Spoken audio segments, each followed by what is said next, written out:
On March 17, 2001, under a partly cloudy sky signaling the end of the Paraná summer, the couple Roberto Machado, 42, and Elian Vieira, 38, left Curitiba heading to a small ranch in the rural area of Garapuava, central Paraná.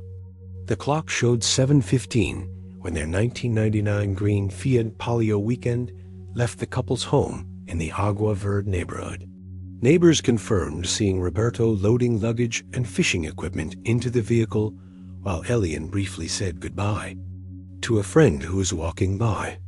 Roberto worked as an accountant for a mid-sized company, and Elian was a nurse at the Evangelical Hospital in Curitiba. Married for 15 years, they had no children, but maintained an active social life with friends and family.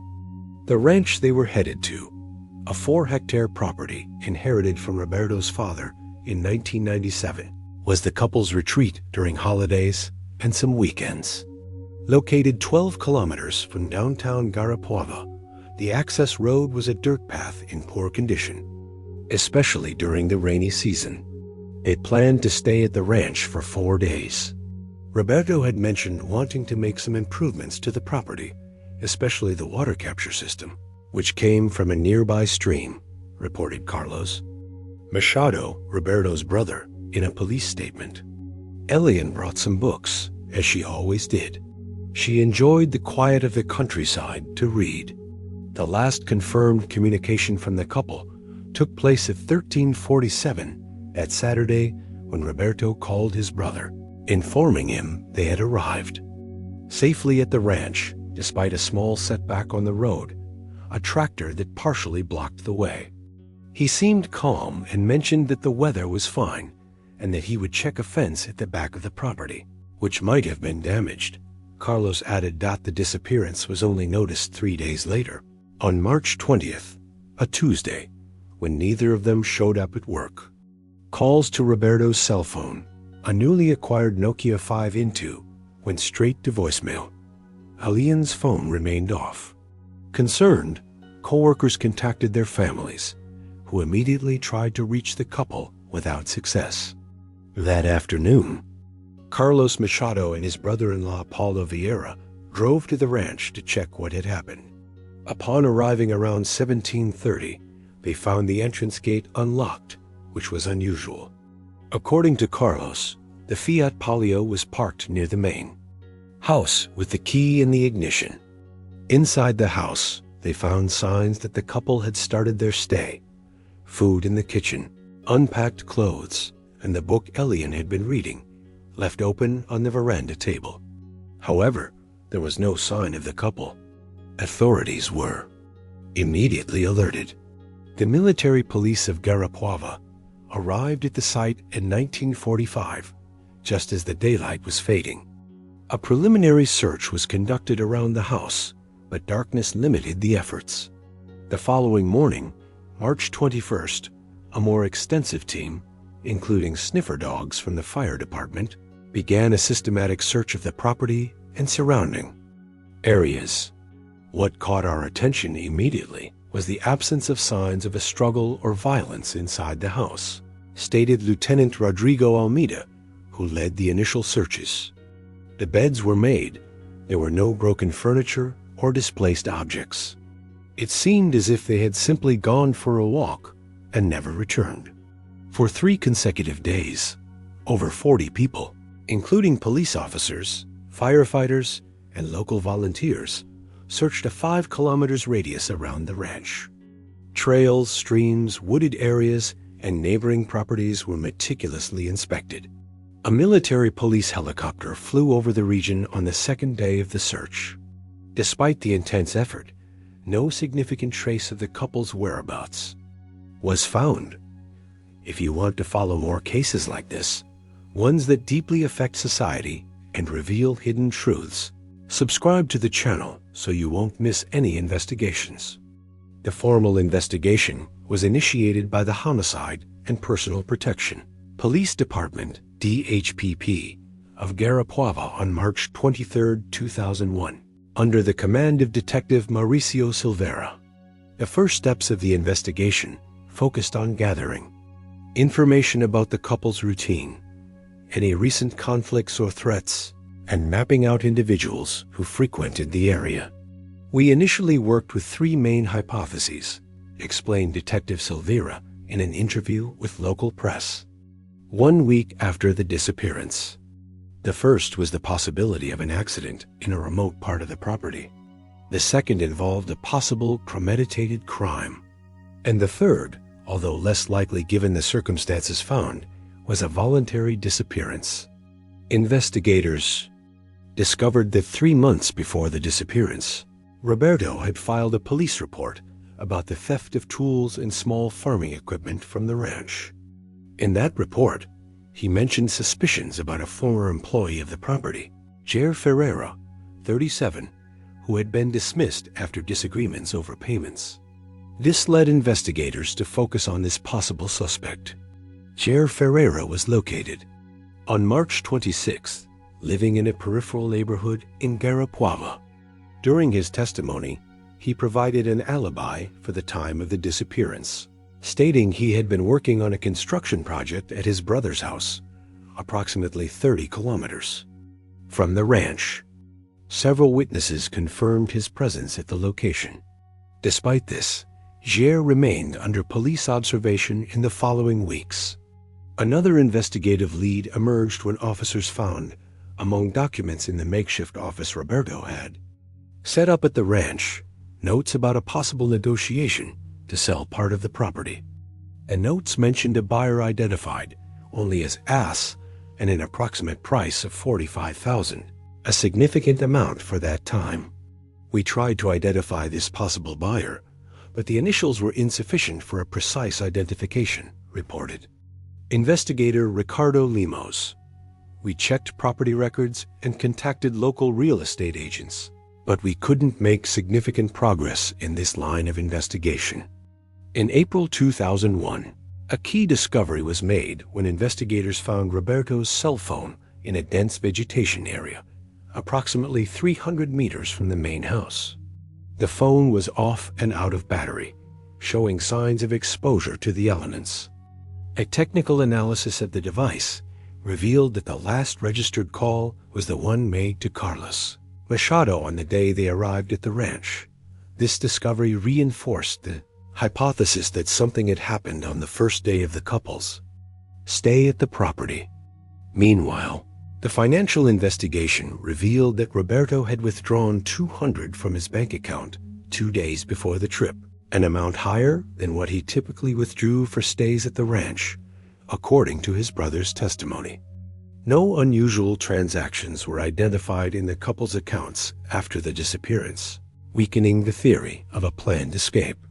An intriguing testimony emerged in May of that year, when Maria Conceição, owner of a small market on the road leading to the ranch, reported seeing a dark pickup truck, possibly a Ford F-1000, speeding toward the property around 7 p.m. on March 17th, the day of the disappearance.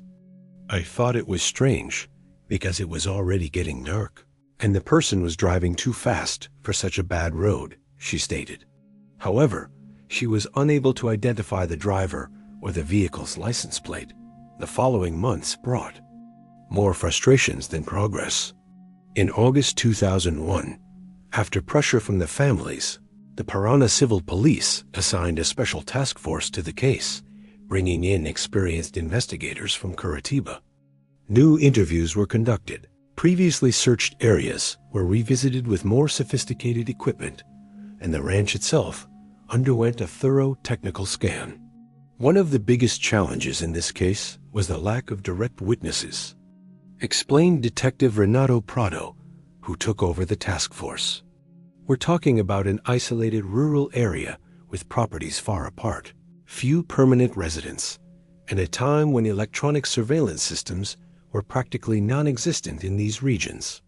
Among the difficulties faced by the investigators was the vast terrain to be covered. The property itself was 4 hectares, but the search needed to cover much larger areas, including dense forests, streams, small natural caves, and rough terrain. The region also had several artesian wells and old cisterns. many of them abandoned and unregistered officially. In October 2001, after an anonymous tip, it was reported that the couple might have been seen in a small town in Santa Catarina. A team was sent to investigate, but they found it was a couple with similar physical characteristics, with no relation to Roberto and Elian. On the one-year anniversary of the disappearance, in March 2002, the case showed signs of cooling down. Without conclusive evidence or significant new leads, the investigation began to lose intensity, although it officially remained open. The families, still dissatisfied, hired a private detective, Helio Martinelli, who worked on the case for approximately 8 months. What intrigued me was the almost total absence of traces, Martinelli commented years later. In my experience, people don't disappear without leaving clues. There is always something that points to a path, a direction. In this case, it was as if the couple had simply been erased from the face of the earth. The years passed without significant developments.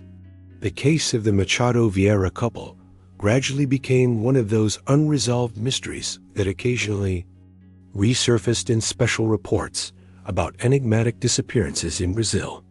In 2006, the TV Globo program, Linha Direta, dedicated an episode to the story, generating a brief wave of public interest and a few tips, all eventually dismissed after verification.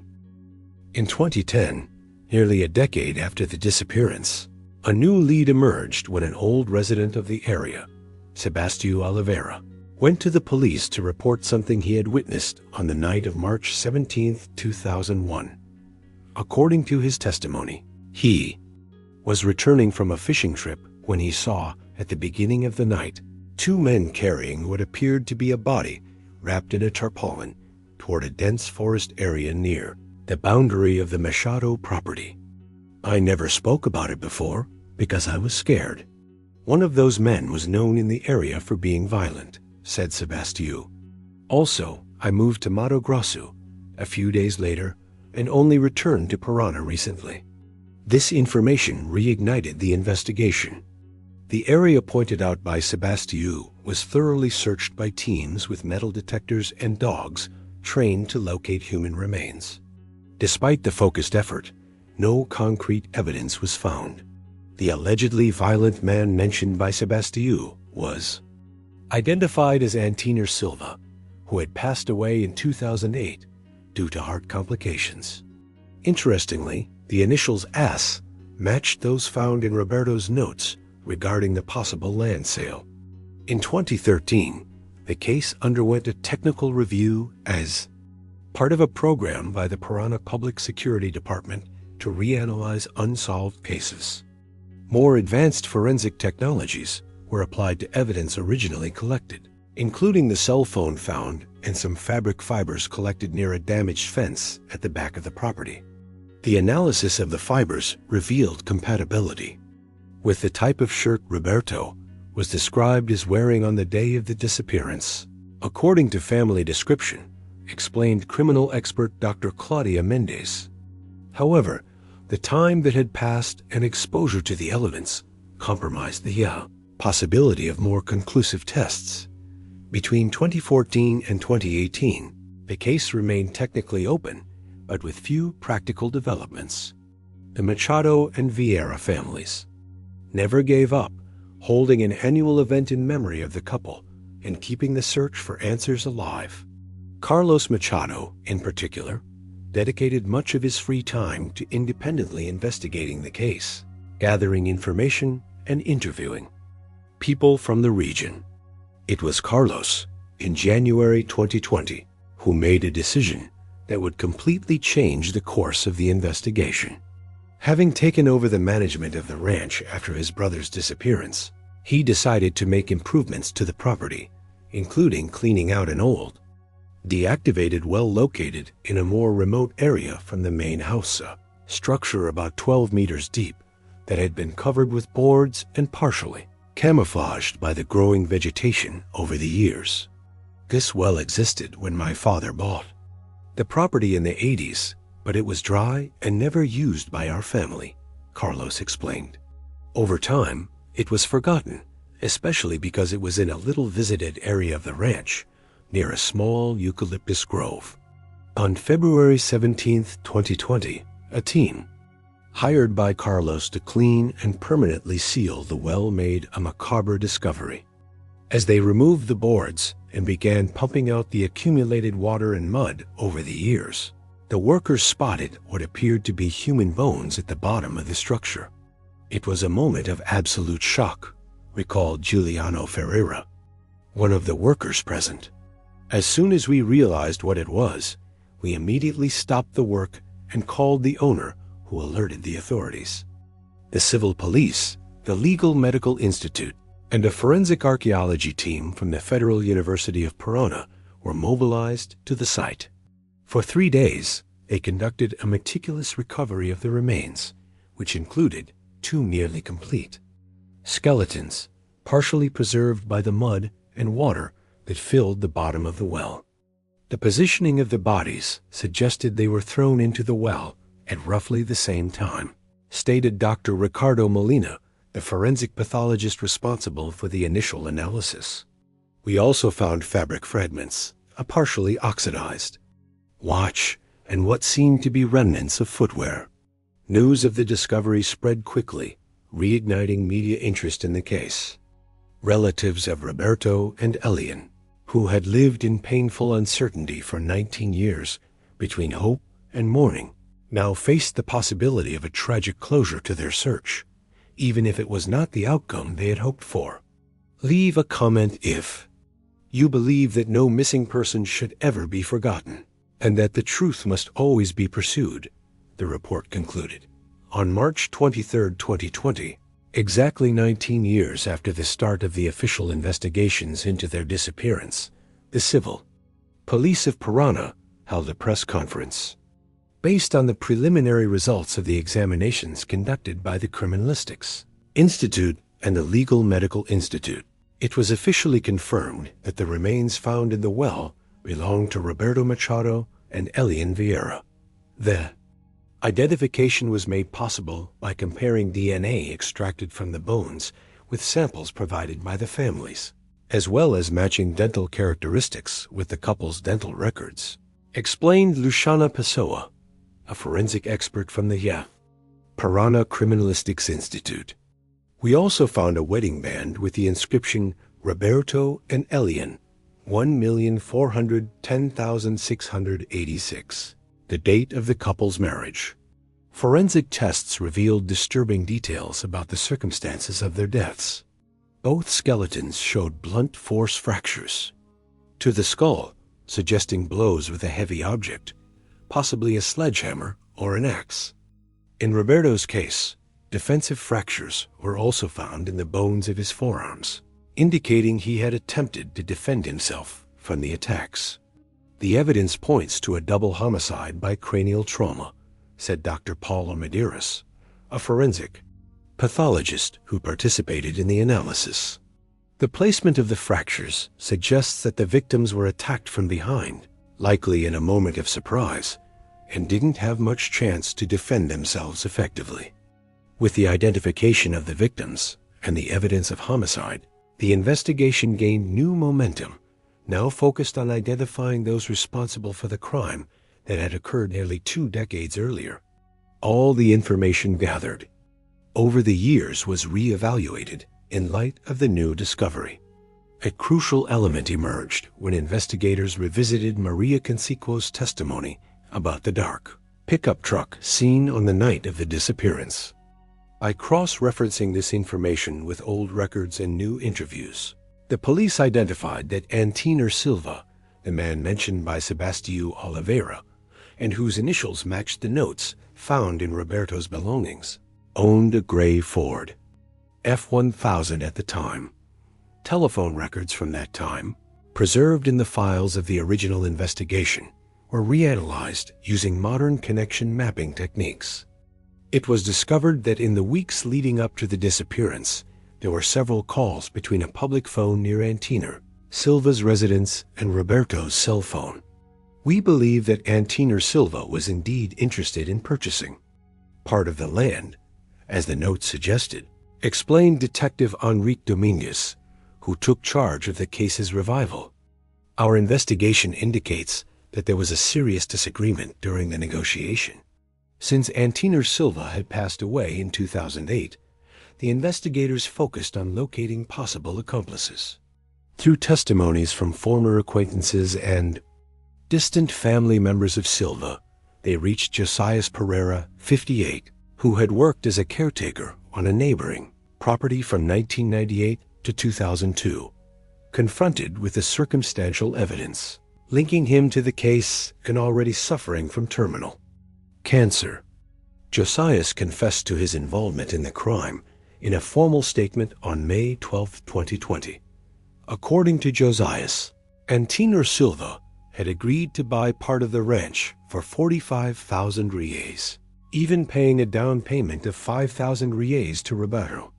However, just days before the disappearance, Antinor discovered that the area he wanted to purchase had documentation issues and limitations for the type of development he planned. Antinor became furious when Roberto refused to immediately refund the down payment, Josias recounted in his testimony. He said he would go to the ranch that weekend to settle the matter once and for all. He asked me to come along, saying he needed help carrying some things. According to the confession, when they arrived at the ranch in the early evening of March 17, 2001, Roberto was alone near a tool shed. Antinor started a heated argument that quickly escalated into physical violence. Wielding a sledgehammer he found on site, Antinor struck a fatal blow to Roberto's head. Elian, who was in the main house, heard the screams and ran to see what was happening, becoming another victim of Antinor's rage. We panicked after realizing what had happened, Josias continued. Antinor said he knew of an abandoned well at the back of the property and that no one would ever look there. We carried the bodies in tarps and threw them in there, then covered them with the boards that were already nearby. According to the confession, after the crime, Antinor and Josias took some of the couple's belongings to create the illusion that they had voluntarily left the property, leaving the vehicle parked to avoid raising immediate suspicion. In the following days, when the search began, they kept their distance from the area. Antinor told me never to speak about what happened to anyone, and that if I said anything, he would do the same to me, Josias concluded in his testimony. I carried that secret for almost 20 years. I know nothing will bring those people back, but at least their families can have some peace, knowing what really happened.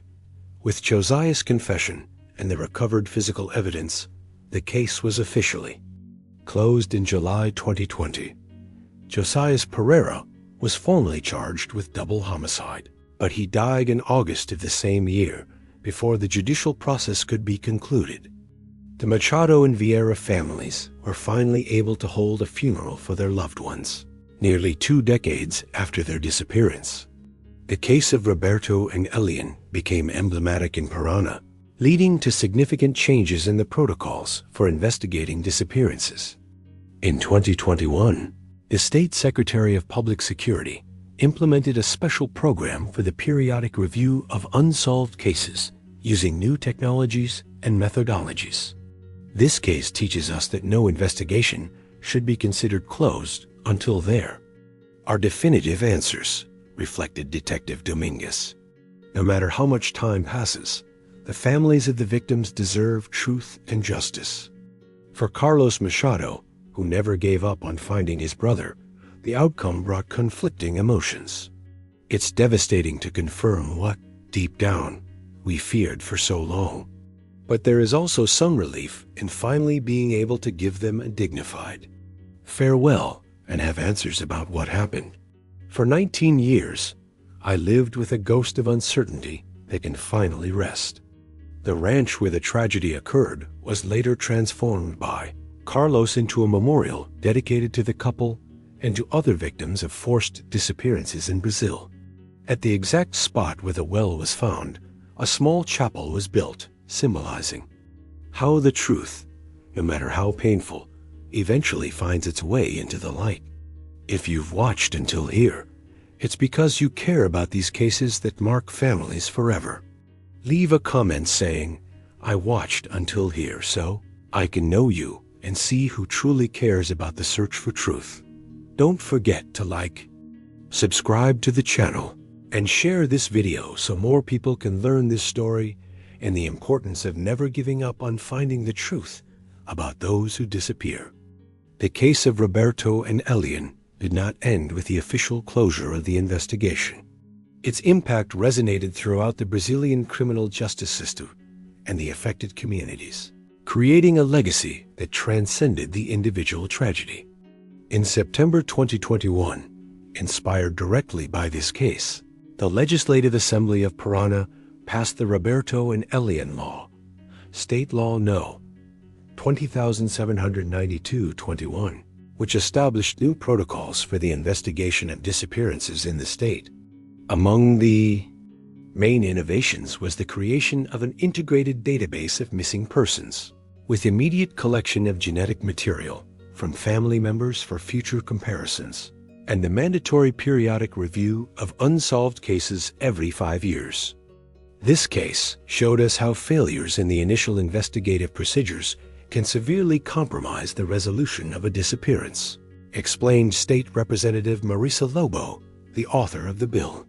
Had we properly mapped all the wells, and similar structures in the area at the start of the search, perhaps the outcome could have been different, at least for the families who waited so long for answers. The impact of the case also extended to police training.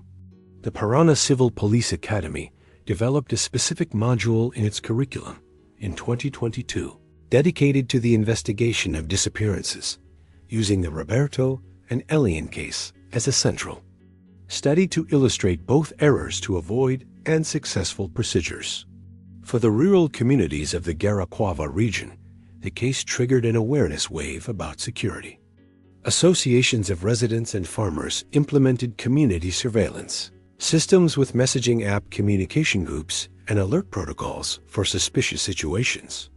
After what happened with that couple, people here started to take better care of each other, commented Antonio Camargo, president of the Guarapuava Rural Producers Association.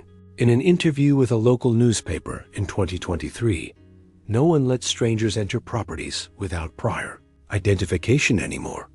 We've installed cameras at the main entrances, and any strange movement is immediately shared with everyone.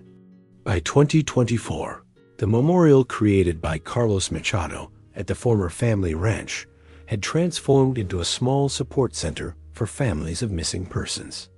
With the support of NGOs and volunteers, the space offered psychological support as well as practical guidance on how to proceed in cases of disappearances. Annually, on March 17th, the date of the couple's disappearance, an ecumenical ceremony was held, gathering families from across the state. The pain of not knowing what happened to someone you love is incomparable, Carlos said in his speech. At the 2024 ceremony, it's like living in a prison of uncertainty, where every phone call, every knock on the door, every piece of news could either end the nightmare or confirm it.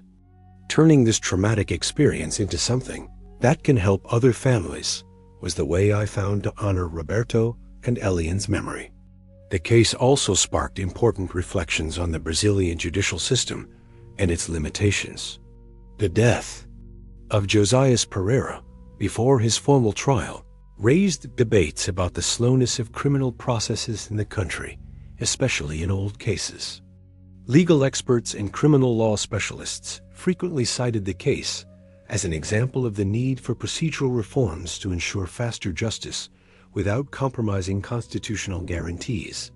Justice that comes too late is not truly justice, observed prosecutor Dr. Eduardo Matos, who followed the final stages of the case. In this specific case, although we reached the truth, the system failed to provide the families with the complete experience of justice, which would include seeing the responsible parties formally judged and convicted for their actions. For the forensic scientific community, The case of Roberto and Elian became a reference in studies of forensic taphonomy, the science that studies the processes of decomposition and preservation of human remains.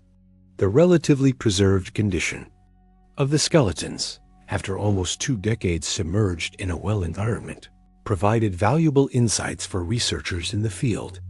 The specific conditions of that well, low oxygen levels, stable temperature, and protection from predators created an environment that significantly slowed decomposition and preserved evidence that would normally be lost, explained Dr. Patricia Mendonca, a forensic anthropologist at the Federal University of Paraná. We were able to extract crucial information from the bone remains, including perimortem trauma marks, which were decisive for reconstructing the events. 5 years after the discovery of the bodies, in February 2025, the case remained alive.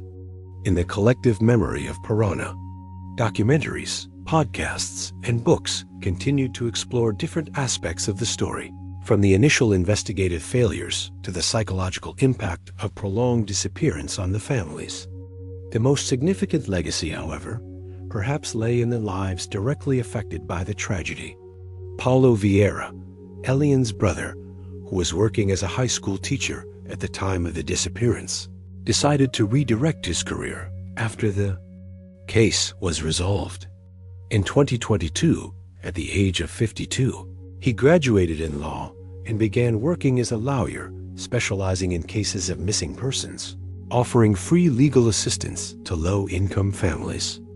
When you go through something like this, your perspective on time and priorities completely changes, Paulo reflected.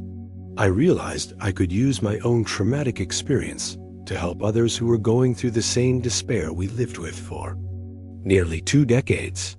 The case of Roberto and Elian Machado Vieira remains a grim reminder of how the truth, even buried for years in the depths of a forgotten well, eventually finds its way to the surface. For the families, the community, and the resilient justice system, their lives and deaths have left indelible marks that continue to influence procedures, policies, and, above all, the collective consciousness about the value of persistence in the search for the truth, no matter how painful it may be,